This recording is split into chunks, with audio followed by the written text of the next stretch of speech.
Чегибиз урабасын, дабасыз, дарт баспасын. Өнөр билимибиз өсөр болсун. Кырманыбыз эгинге толсун. Молчулук болсун, токчулук болсун.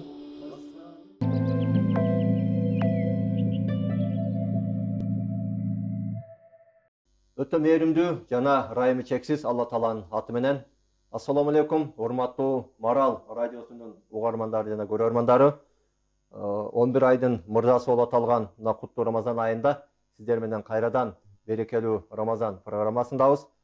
Баарыбыздын ушул тутуп аткан орозолорубузду, ушул орозодогу баардык аткарып аткан амалдарыбызга Кудай Таалам даргөөнүнө кабыл кылсын, ыхластуулук берсин демекчибиз.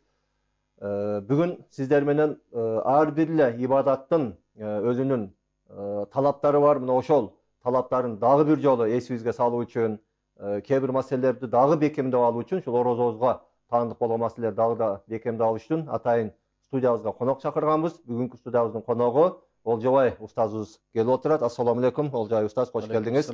Алла Таалам ушул Рамазаныбыздагы ар бир аткарган ибадаттарыбызга ыхластуулук менен иншалла даргөөнүнө кабыл кылсын дейли.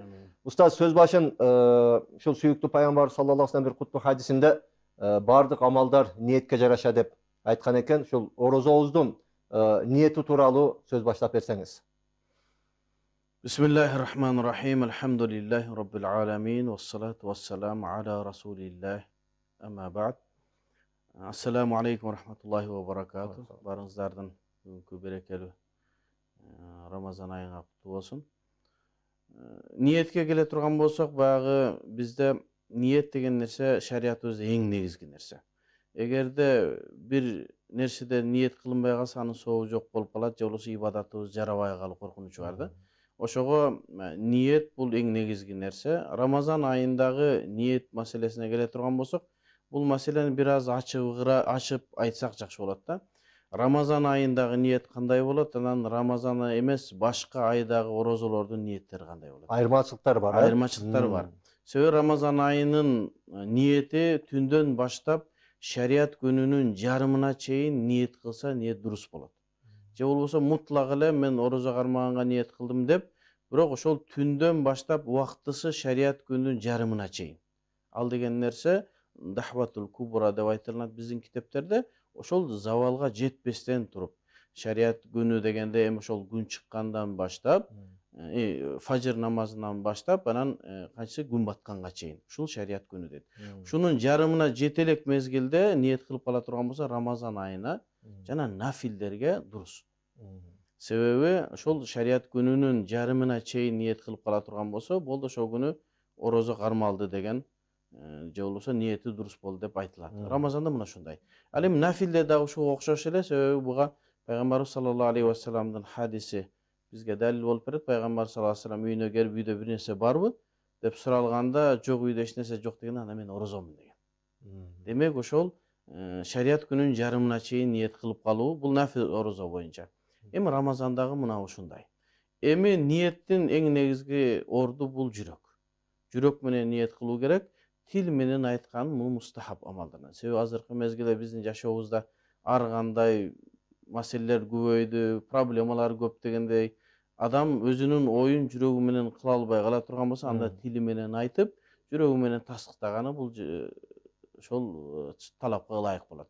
Ал эми башка орозолор бар. Мисалы үчүн карыз орозолор, же болбосо назр орозолор бар. Мисалы мен балам армиядан келсе, мен 3 күн орозо кармап берейин деп өзүнө милдеттеме алган, же болбосо орозо Рамазан айынан калып кеткен күндөрдү тутуп аткан, мисалы мусапыр болуп, же болбосо оору себебинен орозо айында кармай албай калган болсо, каза орозону кармап атканда, анан назр орозону кармаганда, же болбосо бир нафилге эле ниет кылып, бир себептен улап орозосун бузуп, алда мойнуна милдеттүү болуп кала турган болсо, бизде Ханафи мазхабта ошондой маселе бар да. Эгерде нафил намазга киргенге чейин, же нафил орозого киргенге чейин сиз ыктыярдысыз.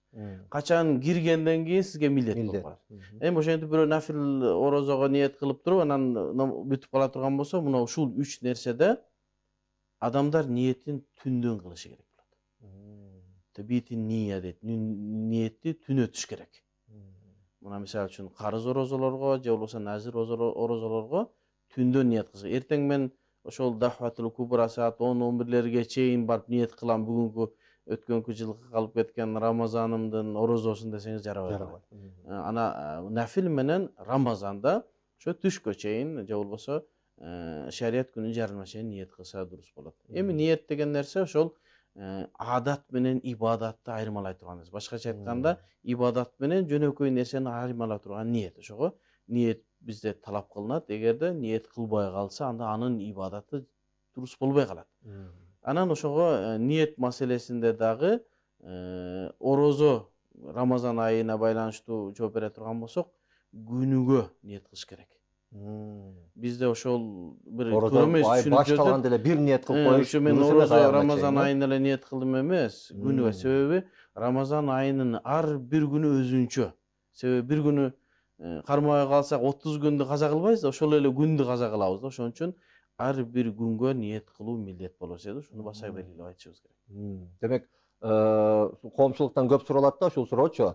Ошол бир айга бир эле ниет кылып койсо боло береби деп. Демек, ал болбойт биздин мазхаб боюнча, күнүгө ниет кылыш керек маселеси. Ушул ниет маселесинде дагы бир баса белгилеп айтсаңыз, кээ бирлер айтат го, ушул мен сөзсүз түрдө сүйлөп тилим менен ниет кылмай сайын, жүрөгүмдө ниетимди мындай бир айта албайм деген сыяктуу нерселер айтып алышат да адамдарчы.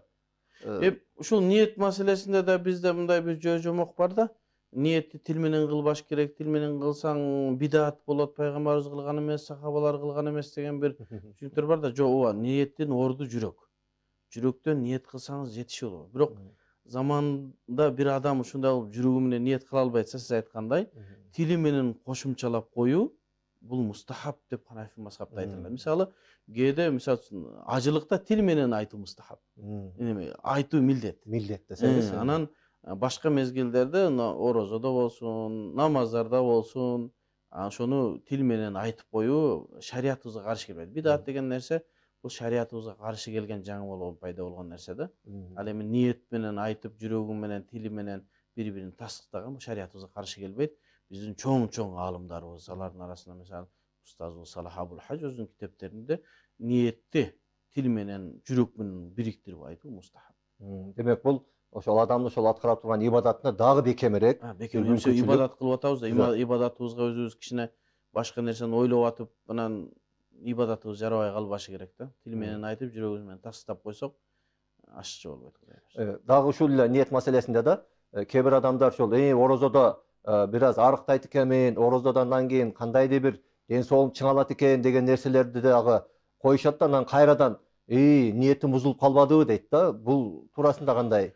Эми орозо Рамазан айында ар бир мусулман балагатка жеткен акыл эси жайында оорубаган, ден соолугу чың адамдарга милдет болуп атпайбы? Эртеден кечке чейин тамактан, ичимдиктен, анан жыныстык жакындыктан сактануу, өзүн сактоо. Ошол ниет менен болгондо, ниетибиз Кудай үчүн болуп атпайбы? Орозону кармайбыз деген ниет. Анан ошо менен эгерде мен арыктоону ниет кылам деп, диетаны ниет кыла турган болсо, анда орозосу жарабай калышы мүмкүн. Ошон үчүн адамдар орозодо Рамазан айында орозо кармаймын, ошого менен арыктаймын деп кошуп койсо, зыяны жок болушу мүмкүн, бирок негизги ниетти Аллах үчүн кармап атам деген ниет болушу керек экен да. Ушул орозолуу адам мындай тыйыла турган нерселер бар да, анан ошонун жанында биздин ошол фик китептерибизде ушул нерселерден дагы тыйылыш керек. Эгер тыйылбаса орозо бузулбайт деген бир маселелер бар да. Мисалы, пайгамбардын хадистеринде баяндалгандай, ушак кептерден же болбосо бир гыйбат сөздөрдөн, ушуну да бир ачыктап кетсеңиз, ушулар орозону бузуп коюу категориясына киреби, же эгер пайгамбар хадистеринде айтылган болсо канчалык бир орозого терс зыяндары бар? Эми негизи орозону буза турган нерселер көп. Эми анын ар бирин айтып отурбай, биз негизгилерин гана айтып коебуз. Ал дегенде нерсе ичкен, анан жеген, анан жыныстык катнаш. Мына ушул нерсе орозону түп табыны менен жокко чыгарат. Эми ошого окшогон дагы бир нерселер бар. Мурдуна бир нерсе тамызы ийсе, же болбосо оозун бир дары менен чайкап ийип, ал чайкаганда тамагына жетип калса, же болбосо жана ооруп атып свеча колдонгон болсо, бул мезгилдерде дагы орозо баягы жана биз айткан 4 нерсенин ичине камтылып кетет да. Ошондон орозо бузулуп калуу коркунучу бар. Анан ошол мезгилде пайгамбар саллаллаху алейхи вассаламдын хадистери дагы бар. Міне ким көзүн зинадан тоспосо, анан тилин немеден арам нерседен тоспосо, тилин ушактан тоспосо, анын орозосу жок деген нерсе.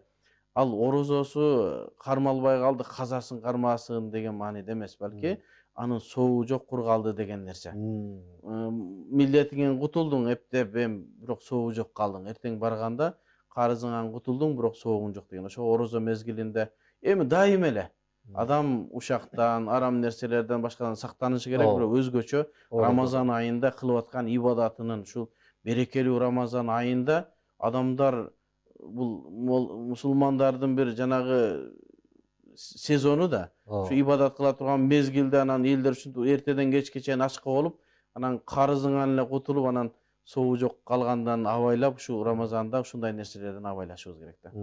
Демек, ушул берекелүү Рамазан деп айтып атканыңыздай эле, ушул Рамазандагы Кудай Тааламдын убадасы соогун мен беремин деген сооптордон куружалак калып кетүү да бир коркунучу бар экен да демек, э? Ошол мисалы үчүн ушак айтып, жанагындай туура эмес жаман нерселерди көрүп, соогудан кур калат дагы, карызынан кутулган болуп калат. Кудайым өзү сактаган болсун. Демек, биз коомчулукка ушул багытта дагы баса белгилеп айтып коюшубуз керек экен. Келиңиздер, ушул Кудай Тааламдын ушул берекелүү Рамазанындагы жана нөшөрлөп жааган жамгырдай жакшылыктарынан куружалак калып калуудан дагы эhtiyat болушубуз керек экен. Сөз түрдө маселеси.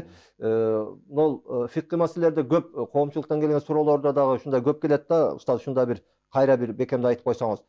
Көзгө тамчылатат экен кээ бирлери орозо учурунда, кулагына ушундай бир тамчылаткан бир дарылар бар экен. Булардын өкүмү кандай?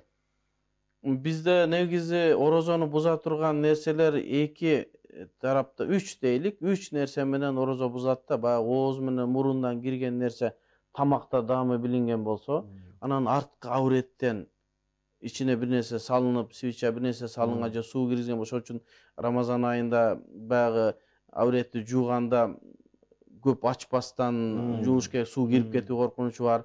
Анан эгерде бир адамдын бир жеринен бир жаракат болуп, ошондон бир суу ашказанга кирип кете турган даражада боло турган болсо, мына ушул 3 абалда эмне болот? Ооз ачылып калат. Ооз ачылып калат. Эми биз күндөн күнгө маселелер жаңырып, күндөн күнгө жаңы суроолор болуп атат да. Биздин эгерде эски китептерди окуган болсоңуз, эгерден баштан бир жарака болсо, баш жарылып, ошолдон суу куюлса, ооз ачылат деп келген биздин китептерде. Ошондой эле кулагына май же суу тамызган болсо, ооз ачылат деп келген. Бул эмне себептен ошол мезгилде, мисалы үчүн 5-чи, 6-чы, 7-чи, 8-чи, 9-чу кылымга чейинки жазылган китептерибизде ушул нерселер оозду ачат деп келгенде, азыр ачпайт деп калдык десе, илгери Абу Ханифа болсун, андан кийинки аалымдар болсун, ошол өзүнүн заманындагы врачтардан кеңеш сураган. Ушул жерден суу тамакка жетеби, жетпейби десе, ошол мезгилдеги врачтар ага ошол тамакка жетет дегенден кийин, демек биздин негизги ооз ача турган тамакка баягы суу жеткендиктен анан орозо бузулат деген. Анан азыркы мезгилде врачтар аны аныктап, жок, кулактан кирилген суу тамакка жетпейт. Көздөн кирген суу тамакка жетпейт. Анан баштан жарака болгондо тамакка жетпейт деп, ооз ачылбайт деп келебиз. Ошо пайгамбар саллаллаху алейхи вассалам Рамазанда көзүнө жана сурма койгондугу боюнча бизге хадис келет дагы, сурманын даамы тамагында билинсе дагы эмне дейт? Ооз ачылбайт деп келет. Ошо көздүн маселеси ушундай. Анан эгерде мурундан же ооздон дары тамыза турган болсо, эгерде ошол ачуу нерсе тамактан билине турган болсо, анда ооз ачылып калат. Азыркы мезгилде биздин ооруган мындай адамдар бар экен да, неме мурдуна жанагындай же тамагына сепмейинче сплей деген бир эме бар. Ошол боюн, ошол адамдар эмне кылат деген маселе келип атат да. Анан ошону биз айтып атабыз, эгерде ошол Рамазан айында сактануу мүмкүн болсо, анда сактансын ошондор.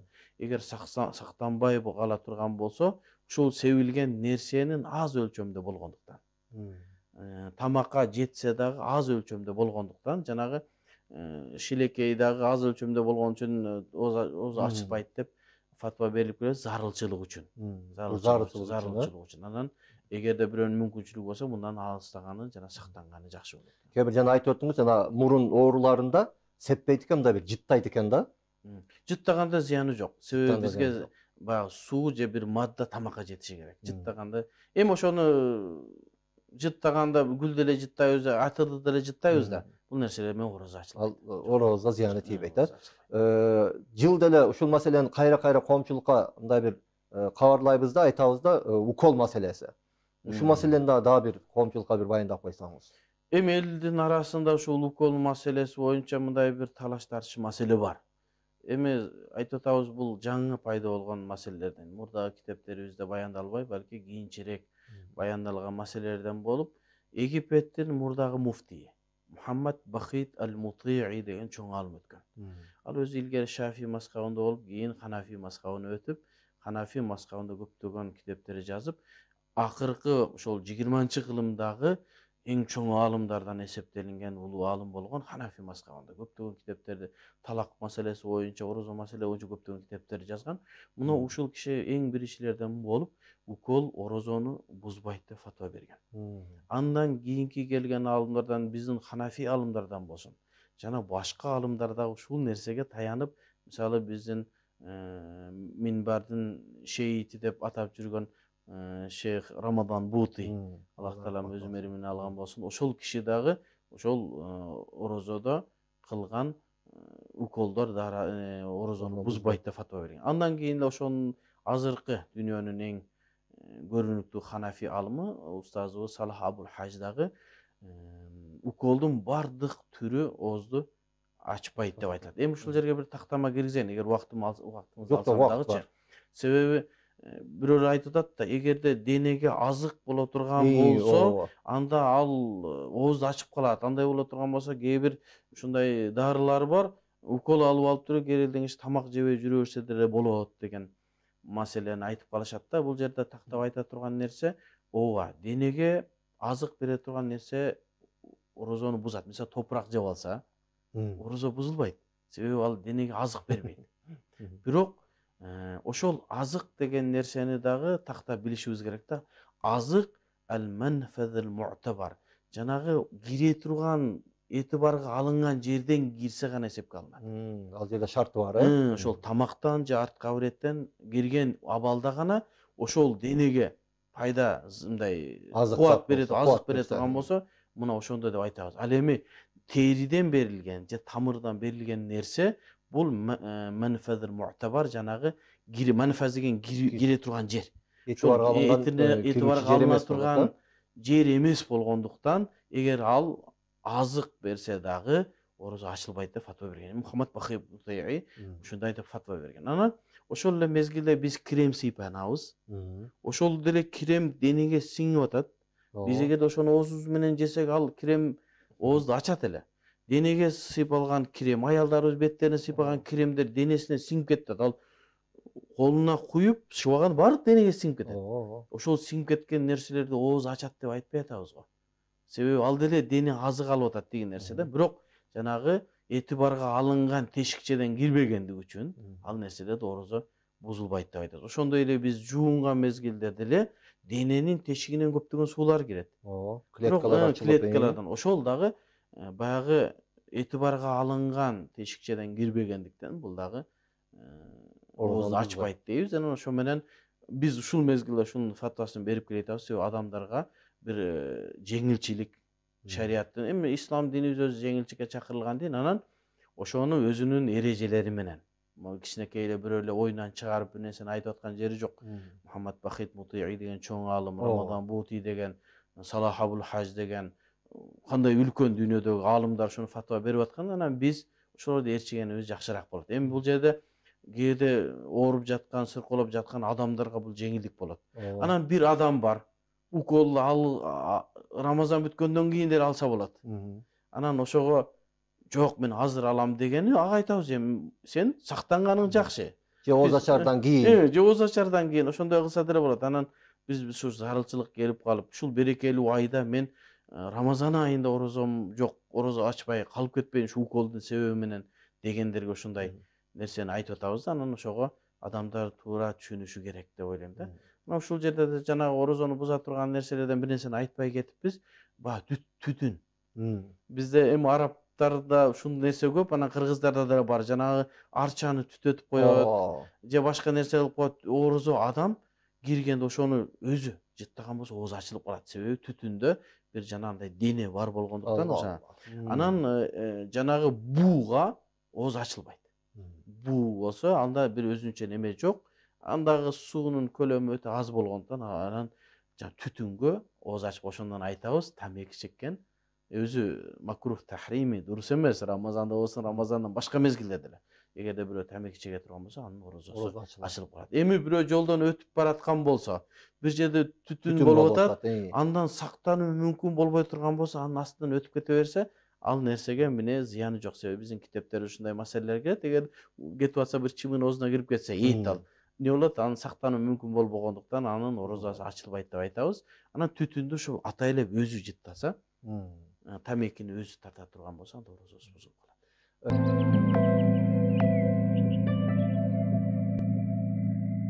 Өсөт гүлдөр багбаны багып жатып, өтөт күндөр алчысун алып жатып, өчү бардай убакыт шашып турат өмүрүмдүн жаштыгын алыстатып.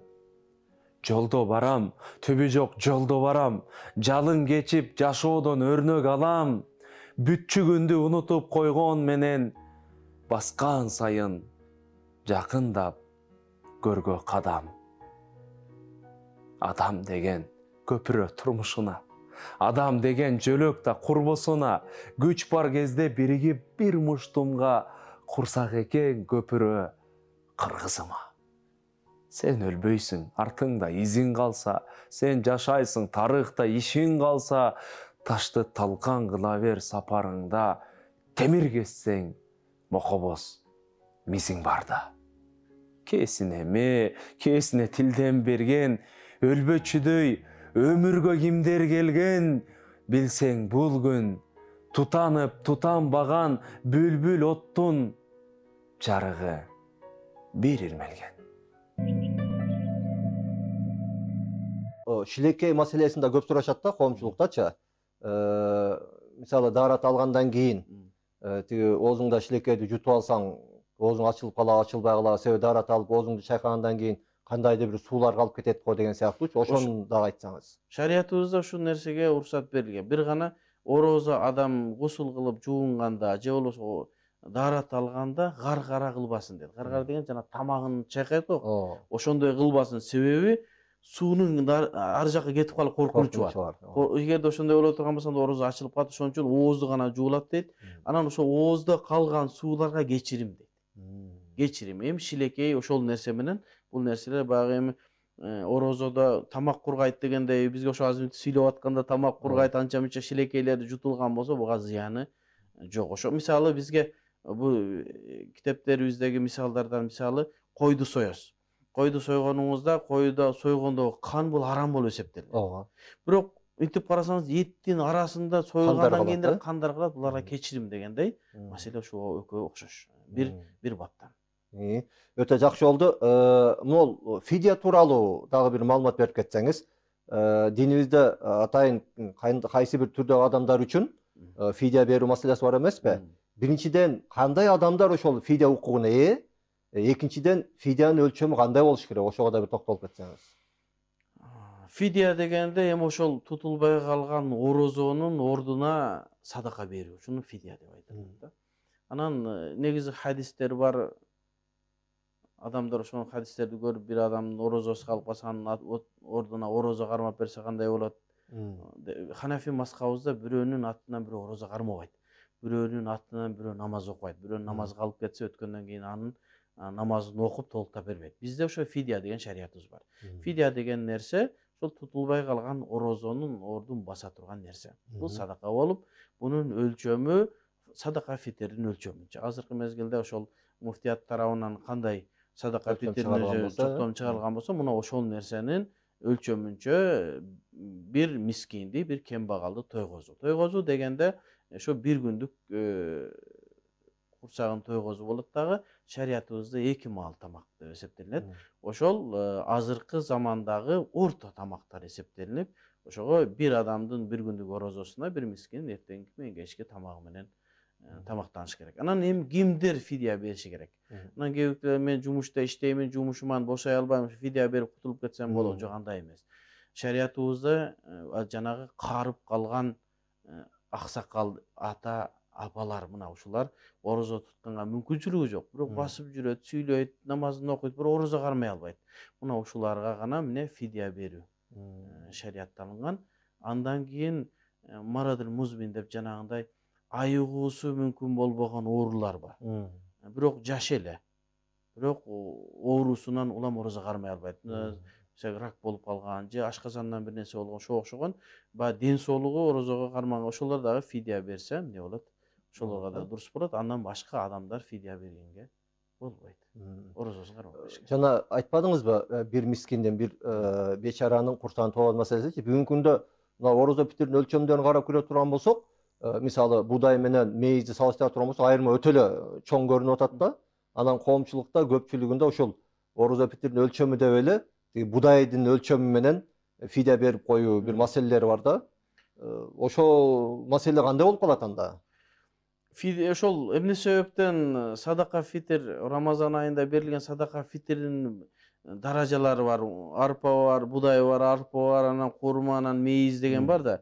Барган сайын кымбаттап бара берет. Ошол адамдардын абалына карайт. Баягы пенсионер, башка мындай жөнөкөй адам, ар бир адам бериши керек да аны. Ар бир мусулман адам бериши керек. Анан ошол абалына жараша анан колунан келбегендер будай бериш керек, арпа бериш керек, анан бир аз колунда бар зекет албагандар курма бериш керек. А байлар мейизден, азыр мен билгенден курма кымбатпы, мейиз кымбатпы? Мейиздин өлчөмү кымбат болуп атат. Баасы кымбатыракпы? Анда ошо байлар жанагы колунда бар кыргыздын азаматтары ошол мейизден бериш керек. Мейиздин өлчөмүнөн бериши керек. Мейиздин өлчөмүнөн бериш керек. Анан ошол жанагы фидия берип атканда дагы ошо ким фидия берип атат? Ошо фидия берип аткан адам өзүнүн абалына карап туруп анан бергени жакшы болот. Анан ушул жерде дагы бир нерсени айтып кетели. Илгери биздин китептер жазылган мезгилде, пайгамбарыбыз мезгилинде тамак дегенде бул эмне берилген? Буудай, арпа эсептелинген. Себеби алар ошолордун заманында тамак эмне десе арпа менен буудай болгон. Анан азыркы мезгилибизде алар бизге тамак иретинде колдонулбай калды замандын өзгөрүүсү менен. Демек азыр бирөө фитир садакага ушул немени берип койсок кандай болот кембагалга десе, жок, замандын өзгөрүүсү менен фатвалар да өзгөрүп турат. Азыркы мезгилде ошо тамак бериш керек. Мисалы үчүн буудай боло турган болсо 1 килограмм буудай берип, 2 килограмм буудай берип койдуңуз, азыр кембагал өлүп калат ачка. Ал буудай менен же тамак кыла албайт. Илгери ошол буудай менен арпа менен кыла турган тамактар да болгон. Азыр буудай менен арпа менен тамак деле кыла албайсың. Ошого азыркы мезгилде ошол тамак жей турган адамдар, көпчүлүк адамдар эмне менен тамактанып атат, ошонун ортосу менен берген жакшы болот. Анан байлар болсо жакшы, анан жакшы жерлерге апарып тамагын алып берсе, кембагалдын жакшы тойгон, орто байыган деп жакшы эле болот алар. Анан ушул фидиянын дагы убактысы кандай айтылат? Орозо ичинде берип бүтүш керекпи? Эгерде тирүү адам боло турган болсо күнүн берип турса болот. Анан өтүп кеткендерге каалаган мезгилинде берсе деле болот. Орозодо да берсе, орозодо берекелүү болот. Демек, каза болуп калган кишилердин да тутулбай калган орозолордун фидиясы берилсе шариятыбызда демек ылайык да. Көздөп кеткен ата-энелердин тутулбай калган орозолор болгон болсо анда урматтуу коомчулук муну дагы эске алып коюшуңуздар керек экен демек. Ушул аталарыбыздын же энелердин көзү өтүп кеткен орозолору тутулбаган орозолор болгон болсо, демек чоң бир мүмкүнчүлүк болуп атыптыр. Балдарынан табар болот да, мындай бир нафил ат баласына, атасына баласынын кылган бир кайрымдуулугу болот да. Анан эгер атасы менен төлөп койгула десе, анда милдет болот. Атасынын жанагы мүлкүнөн алып берилет. Атасы тирүү кезинде эгер айтып кеткен болсо, анда милдет болот да. Жанагы мурас бөлүнүп элек ошолорду чыгарып, карыздардан андан кийин. Эгер айтпай кеткен болсо деле, балдар өзүнүн атасына кылган жакшылыгын берген. Демек, чоң бир мүмкүнчүлүк, урматтуу бир туугандарыбыз, ушул көздөп кеткен ата-энелерибиздин кармалбаган орозолор эми бар да, баары бирчи, ошолордун атынан дагы фидия берип койгон болсок, иншалла ата-энелер да ушул Рамазан айында буюрса бир курсан болот. Кудай таалам кабырларын нурдантат деген бир жакшы ниетте. Анан тиги неме дагы бир нерсени кыстыра кетеличи, экинчи сурооңузга өтөрдөн мурда. Жана азыркы мезгилде ушундай бир адамдардын арасында сөз таркап, ушундай кылып кээ бир адамдар неме кылып атат, акча менен фидир садаканы берген жарабайт. Пайгамбарыбыз мезгилинде буудай, арпа менен берилген. жок, Абу Ханифа рахматуллахи алейхи табииндерден. Ошонун заманындагы чоң сахабалардын фатвасы менен ошол мезгилдеги табиин, кибар табиин деп чоң табииндердин фатвасы менен орозодо акчалай берсе дагы, ошонун кыйматын берсе дагы болот. Себеби азыркы мезгилде фитр садаканы бергенде адамдарга буудай бергенден көрө акчасын берсеңиз өзүнүн муктаждыгына бир нерсе кылып алат. Мисалы, эмнесе өтөн фитр садаканы эртерээк беребиз, айтка чейин бербейбиз деп айтабыз го. Айттан кийин берсе деле болот, анда жанагы максатка жетпей калат. Себеби ошол күнү айттага чейин берип койгону ошол кембагал, колунда жок жанагы жупуну адамдарга айытта элдер майрамдап атканда майрамдаган баягы томсоруп калбасын деген мааниде айтылат. Анан сиз ага 2 килограмм буудай берип койсоңуз, ал эмне кылат аны менен? Ошого акчалай берилсе, акчалай ошол анфа, пайдалуураак болот дейт. Анан ошого фатва берилип келет. Ага биздин өзүбүздүн далилдерибиз бар. Эгерде бир мүмкүнчүлүк болсо, бир мен айтып берет элем атайын ошо Абу Ханифа кайсы далилдердин негизинде таянып, ошол акчалай же болбосо кыйматын берсе болот деген. Башка мазхабтар баягы пайгамбарыбыздан келген хадиске таянып эле буудай арпадан берилген деп ошол жана насты кармап эле берет. Мен адашпасам 2017-жылдары, 18-жылдары Саудия мамлекетинде дагы хана Абу Ханифанын сөзүнө фатва берилип, акча менен берилип баштаган. Демек ошол адамдарды кыйнабашыбыз керек. Анан жөн эле көр таква болуп эле жанагы жок буудай менен болушу керек. Берип анан мисалы бир дагы мисалды айта кетейин.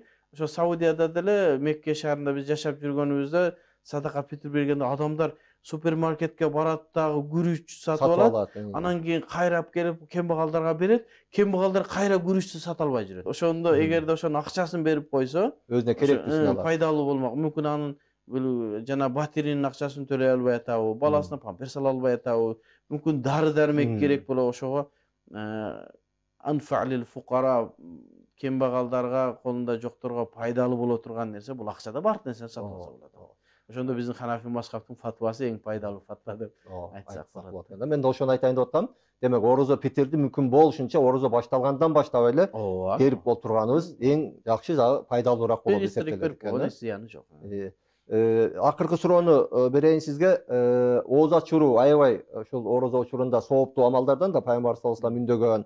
Анан бүгүнкү күндө ошол ооз ачыруунун бир керектүү буюмдарын алып берип эле, ошону пакет кылып алып барып берип койсо деле ооз ачыруунун соогун алабызбы деген суроолор болуп атат да. Же сөзсүз тамак жасап ооз ачтырышым керекпи депчи. Себеби бүгүнкү күндө эгерде бир кафелерде, чайканаларда ооз ачтыра турган болсо, чындыгында эле алардын да акыларын төлөнүп атат да. Андан көрө дейт, ошол акчага мен эмне деп коебуз, продукт алып берген болсом, ооз ачыруунун соогуна ээ боломбу дешет да. Негизи ооз ачыруу дегенде бизде баягы итамут таам деп тамак берилиш керек деп ошондон бери бизге салт болуп келип атат да. Анан пайгамбарыбыздын дагы бир башка бир берекелүү хадисинде бар да. Ушундай бир той болсун, ушундай бир жакшылыктар болсун, ал жерге байлар чакырылып, ал жерге кембагалдар чакырылбай калган болсо, ал жерде берекелүү эмес деген мааниде.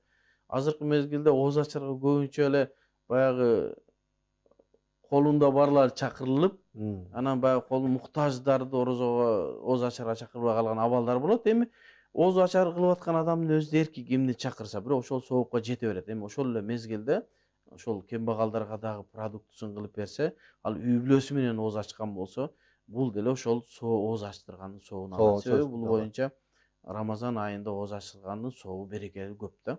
Ошол мезгилде эле ысраф да кылбаш керек. Баягы мен тигинден өттүм, мен мындан өтөйүн деп бүтүндөй дасторконго бир нерселерди, көп нерсени коюп, 2-3 тамак кылып, анан ысраф болбошу керек. Баягы талапка ылайык орто иретинде кылынса жакшы болот. Анан ошол бүткөндөн кийин адамдар ошол дасторкондогу нерсени алып кетсе, үйүндөгүлөрүнө жакшы болот иншалла. Ал дагы пайдалуураак болот да, эртең саарлык кылат дегендей.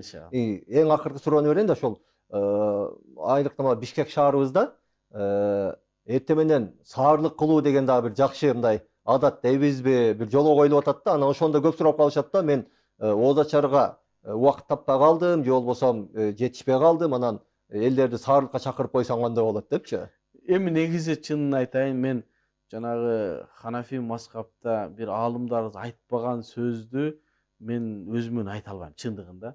Мен ойлойт элем, ушуну бир аалымдар жооп берсе, мен ушу ооз жабыш кылгандарга ооз ачардын соо берилеби мен бир китептен окуй албадым. Ошого бул маселеге мен жооп бериштен өзүм кармап турайын. Мүмкүн бир устаздардан, билгендерден ошол өзлөрүнүн китептеринен маселе таап алса, мүмкүн жооп берсе, мен ушундан сактанып турсам болот. Алла разы болсун. Олжобай Таксир бүгүн чындыгында ушул орозго тиешелүү дайым коомчулукта кайра сурала турган суроолорго бир жооп бергенге аракет кылдык. Кудай кааласа, коомчулугубуз ушул алган жооптору менен мындан ары да ушул орозолоруна дагы бекем көңүл буруп, ушул бир жылда бир келе турган парздарын толук кандуу бир аткарат деген үмүттө тилектебиз. Дагы бир жолу урматтуу мусулман бир туугандарыбыз, ушул куттуу Рамазан айындагы мойнубузга жүктөлгөн орозо милдетибизди, парздыбызды толугураак аткарып, ушул Кудай Тааладан үмүт кылып, Кудай Тааланын алдындагы соопторго ээ болобуз деген ниетте баарыңыздарга Аллах Тааланын тынчтыгын, мээримин, берекесин каалап калмакчыбыз.